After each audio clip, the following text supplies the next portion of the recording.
Estás viendo Canal América, televisión dominicana para el mundo.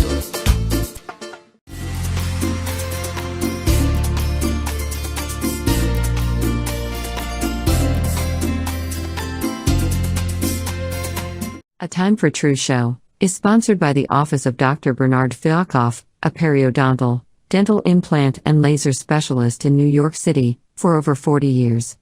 Dr. Fialkoff was honored by the International College of Dentists and Pierre Fauchard, and received the Presidential Lifetime Humanitarian Honor from the White House. Call us at 718-229-3838. Sometimes life can be so damn hard. You don't know where to go. Everything keeps falling apart. Yeah. You try to do your best, but only God knows that you've given everything you've got, but the world takes you down. You just keep moving on. Let your fears. Welcome to A Time for Truth show. I'm your host, Dr. Bernard Fialkoff. A pleasure to be back with you again tonight. After the Dominican Day Parade in Manhattan. Great parade. Why? The energy was fantastic. It was a beautiful day. We had humanity. And that's tonight's show, humanity. We're very lucky to have a man who, if I really spent how much he's done, we have no time for the show. He's done a whole encyclopedia, and he's still a young guy. His name is Ibrahim Garba Ahmed, a Canal indigenous person from Canal Municipal Local Government in Nigeria. Of the Ankasa Association of the Bronx, who immigrated to the United States in '97. He's president of the Aibee Global Exports Corporation and executive vice president with Diplomatic Security Services International. Ahmed attended Kofar Nasarawa Junior Secondary and Government Technical College in Nigeria. He's a graduate of the New York Security Guards Academy. He holds a bachelor's degree in criminal justice from John Jay College of Criminal Justice. He has a master's degree in protection management from Mercy College, the City University of New York. He's a member of Community Board 3 of the Bronx, the Neighborhood Advisory Board, the Department of Youth Services, and also in his spare time, he's the African Advisory Council member under Bronx Borough presidents. Mr. Ahmed is founder of Vendors for Positive Change Initiatives Worldwide. And he also has run for office as congressman under the People Redemption Party in the Canal municipality of Nigeria.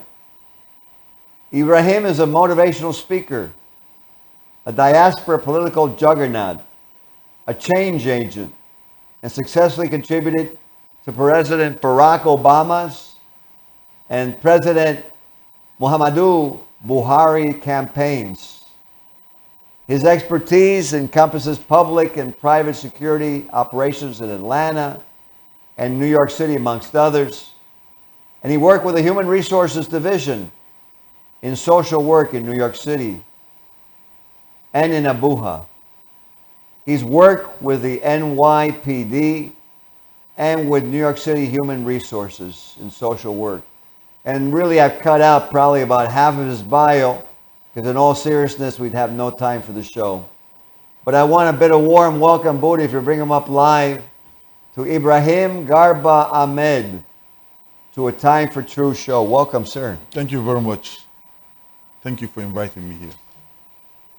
You're quite a prolific human being. I've got to tell you, I've only had one other man who had a bio like you. Thank you. Quite amazing. You're unbelievably literate and educated, and it's a pleasure to have you here. And I wanted to ask you first to tell the viewers, how did your early life shape who you are today? I brought up in a family that they are very discipline oriented in terms of morality. The reason why I say that, I brought up in a city whereby it's just like in New York, Lagos. Lagos State is a city that is widely acclaimed around the world with a high level of population, industrious, and also kind of like a street life kind of openness with different kind of orientation from every walks of life one can think of. So as a result, my kind of association, meaning friends that I'm affiliated with, happen to be from different background as well. But of course, in those days, how things were, whereby it's easy for a child to be easily upbraided from the norms, domestic value rather, how the parents want to have the mindset of their kids being shaped, and when they see what was being brought up home from the sociological norms, they can sense it because they are doing the homework inside the house. Therefore, when someone brings something new, they can be able to tell my child is mixing with or mingling with let's use the word like say bad kids. So with that, they never give up. They never relinquish that effort. Make sure that you are being occupied and engaged in doing one thing. That is having you pushed into the institution of information. Because I go to school, I remember from the primary school level, I go to primary school, I come back, like normal routine for going to school in the morning and come back in the afternoon. After 3 o'clock, I'll be preparing to go to English and Arabic school. I come back before 7 o'clock. After 8:30, there's another school waiting for us, which is purely Arabic school, where we learn basic fundamentals about our religion as well. Just as if we go to school, we're not learning about religion, but we're learning about the secular. So that engagement have kept me out and away from trouble and made my discipline, my sense of discipline remain intact as a reflection of what I'm being overpowered from the inside home, that I cannot switch even if I come outside, or being contaminated with other behavior. Over a period of time, I found myself becoming a Boy Scout, all this kind of Red Cross, So from that level to thinking of uniform, and you know how it's a subculture when you adopt uniform. You are being instructed to follow certain particular order. So you grew up in it over a period of time. So you see things as you want to just be right. Beautiful upbringing. Thank you. It's got a lot of heritage, a lot of culture. Yeah, I could feel it as you were speaking. I could feel it in your words. It's a beautiful thing, really, that you shouldn't miss as we're doing this show, because I was feeling it. When you're looking, so many people out there looking for success, and success is not just economic. Success is how we feel internally, not having stress so we can be healthy, so we can enjoy more lifetime in a healthy way. And what you're doing is fantastic. I wanted to ask you, because you're a motivational speaker, and you have a lot of people that I think you've helped with diaspora. And sometimes when you're from a different country and you lose your heritage, it's difficult in another country. My father had that coming from Cuba, starting over, and I know what he went through. So what I wanted to ask you is, what do you tell people from a diaspora? How do you motivate them now they're in New York City? What tips do you give them so that they can succeed and continue? Well, I look at it like the moment you consider or find yourself being diaspora, it's like being trapped in between two worlds. In another word, you have found yourself in the state of mutation, like adjustment, whereby a new place that you found yourself has a rule and regulation, has an order in order for you to follow. You see, the society has imposed on us guide in order for us to follow before we can be allowed to align with how the system makes you become success. So as a result, when you look at who you are, where you're from, and you believe that you want to also be part of the statistics of people who discover the new world, not the new world of the past, of those who have suffered and struggled in the way they curve things to be today for us, like we find it on a platter of gold. But the new world that goes with the modern way approach of becoming a successful person, I think is the easiest way to take full advantage of it, because everything is there. It's there for you to obtain in a very easiest way, meaning you do not have to get a connection, meaning you do not have to know somebody, you do not have to have a godfather for you to endure the pain in going to school. You do not have to want to double cross success,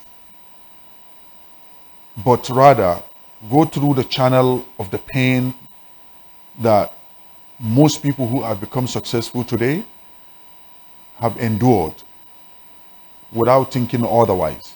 Because part of what you ask is remaining to think of becoming success doesn't have anything to do with how to be involving yourself with hooligancy life of style, where you connive, where you associate with different kind of people who do not value life, but rather they pursue chimerical, unseen goal, whereby it's not there. They want to make money fast, and as a result, they do not have a good goal, desire, and end result of life.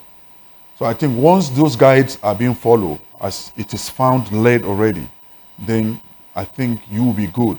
You just have to endure the obstacles.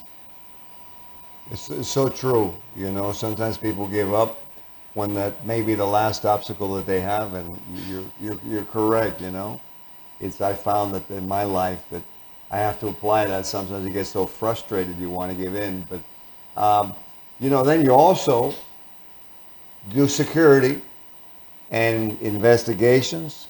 And I wanted to ask you, because you're really diverse in how much you do, please share your experiences, and because you've done investigation, you've done undercover, terrorism, domestic and, you know, gang violence, narcotics.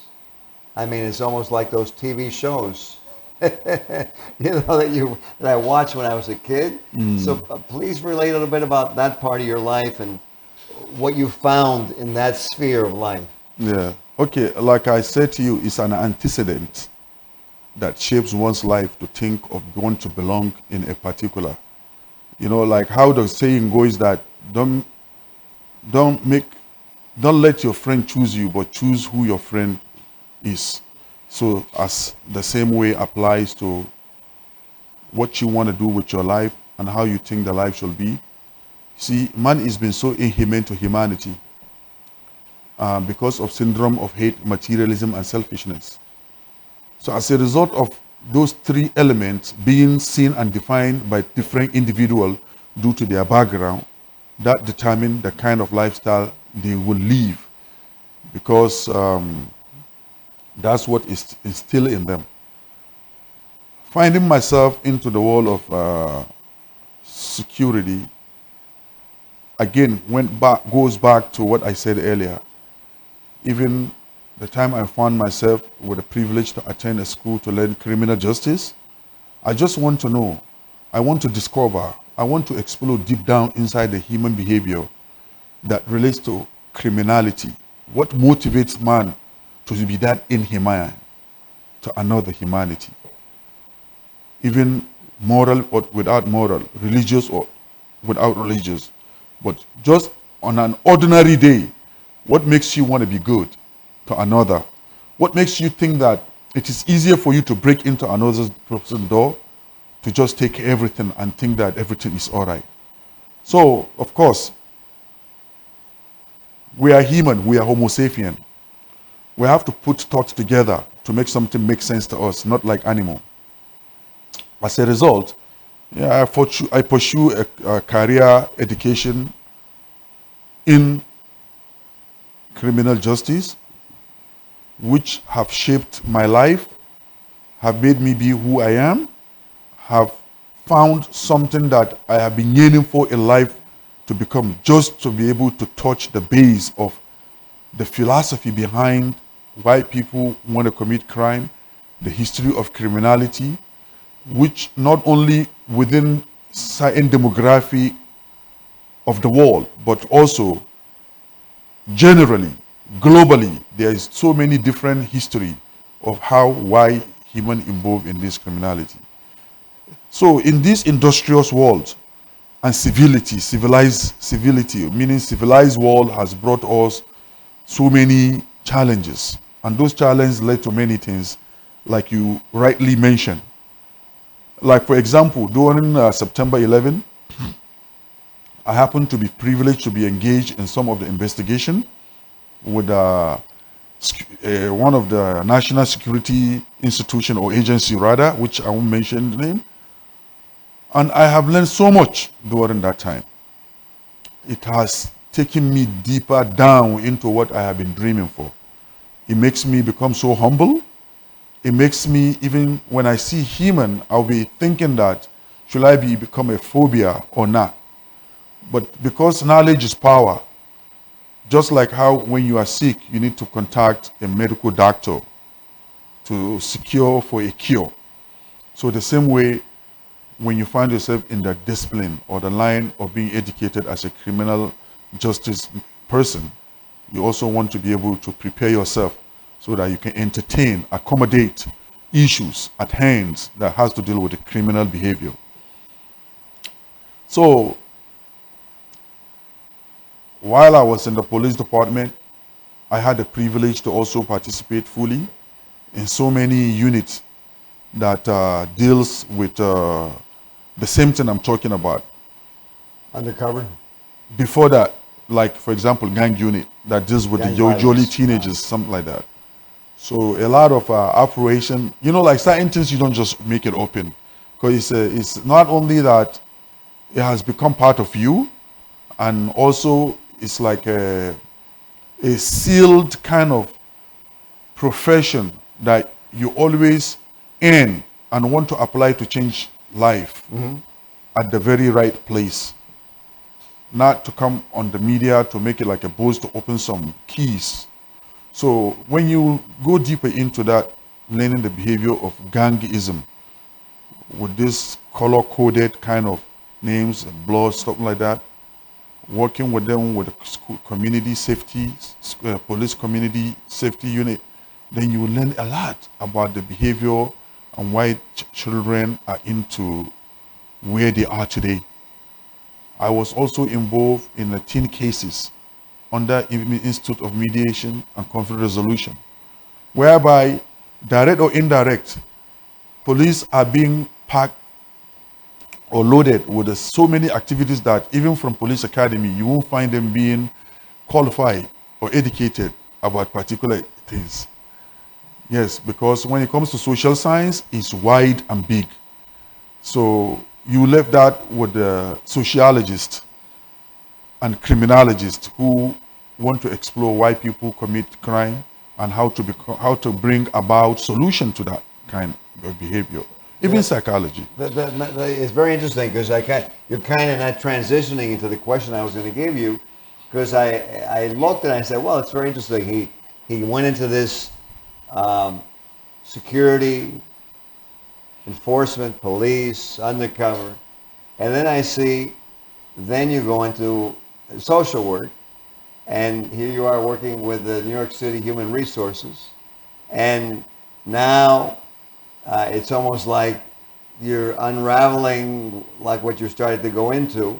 So tell us a little bit about, I'm curious, what came first? Was it the security and the police work first, or was the social work first, or which came first? It's the security first. Was first. But you find some answers when you bump into the social work. Yes. Because The behavior that led someone to get in contact with security, that security may not find a full answer to it until you get to the social worker world.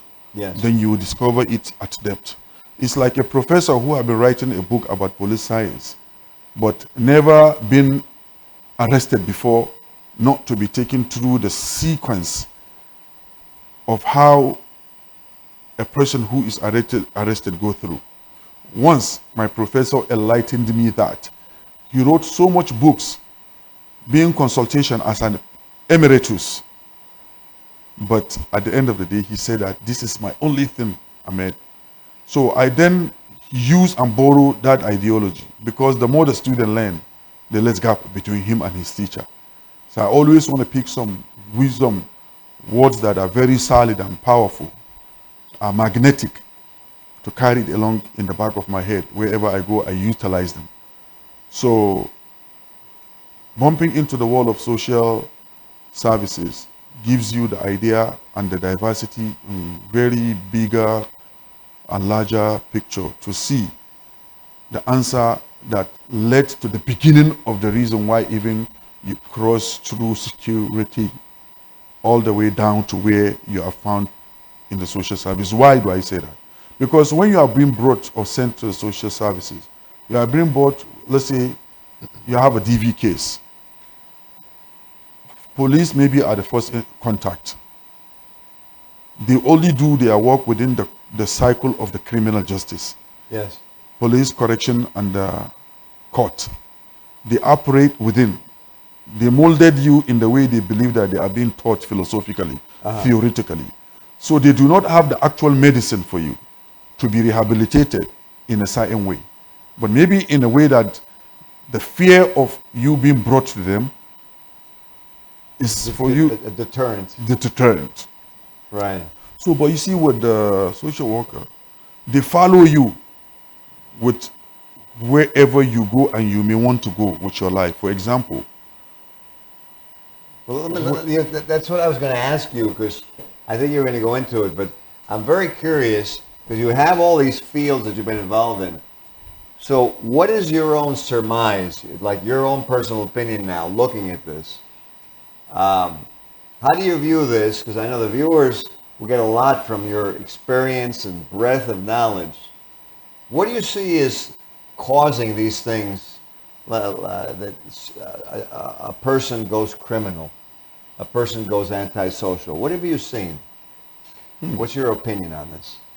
you see, there's a way I look at the society. If I were to be in the position to just make one word the society should be, you see, of course, we are being influenced with information that we know is like, even if you buy a car that you've never used before, you can just start riding that car just because you know how to ride a car.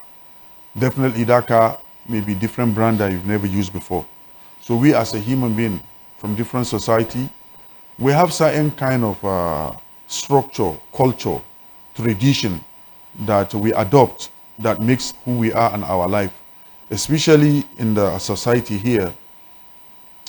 From the time I understood the difference between domestic value, divine command value, sociological value, then I see how different society are being categorized in the way they operate. Some, for example, if you go to Arizona, you will see, like Colombia, in Columbus, you will see, or Colorado, you will see in some cultures how family, the way of marriage in the family is totally different. A New Yorker who never been that area of the world would never understand that. Would never understand what that means for you to see that kind of marriage structure. So the same way, when you come to a very high dense, a very civilized society like a place like a New York State or New York City, you shouldn't be surprised by the way that industrialization have led to this criminalization. The advancement in knowledge and technology, the advancement in not want to be born and remain in the womb of your mother, but rather it's like to say analog and new technology. So the behavior also goes like that. It goes with how the time runs. If you think in the past we can only travel by car, so what about now that we can travel not only by airplane, but things other than that, more than other than the airplanes. So the same thing comes to our society. The more our advancement in knowledge is open wider, the more our attitude is changing, the more our mindset is changing, the more our sense of trust, because we inserted so much artificial from the natural way of living. So those things are triggering our behavior to react in a certain way. Makes total sense. You know, I met you as we spoke about at the Dominican Day Parade. And we spoke a little bit because I was there representing this drug education program. And most people say, well, you're a surgeon. What are you doing with drug education? What does it have to do with you doing surgery in your office? And like you, I've always investigated and been involved in things. And you and I were speaking about trying to help the community. So one thing I can't resist, because here we are on the show, and across our world right now, there's all this conflict going on. Yet here we are on this TV screen, but it's not supposed to be.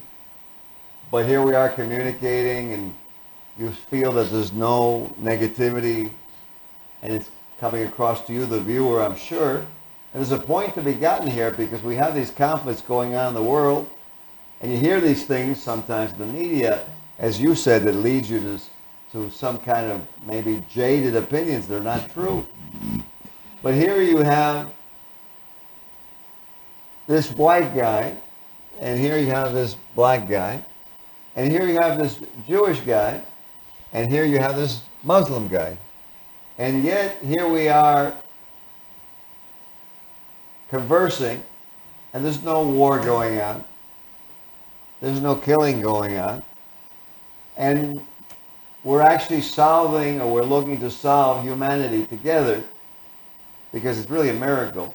I couldn't resist this because we met over the real enemy. I brought him a gift that he didn't realize he was getting, but because he liked the program. And we met over drugs, which is the real enemy.